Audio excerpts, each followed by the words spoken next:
So hello guys, ito pa yung goal ko. Ito pa yung sign up page. Naglagay ako ng email, password, tsaka confirm password.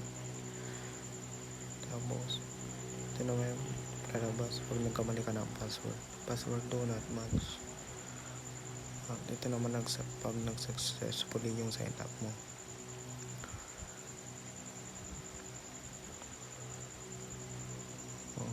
Ito pa yung code ng password, tsaka confirm password.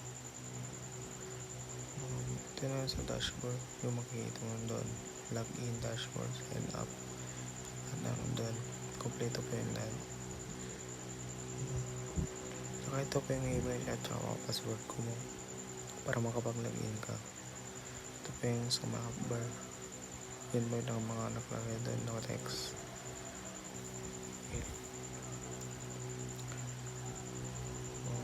Sa may homepage, ito pa yung nakalagay, mga female, male, seniors, registered, zone. Yan pa yung makikita nyo doon. Naglagay din ako mga decorate, mga box shape, tsaka binakaw ko din yung textile. Ito yung pala yung mail page ko. Lahat yan makaka-press yung code. Sindil lang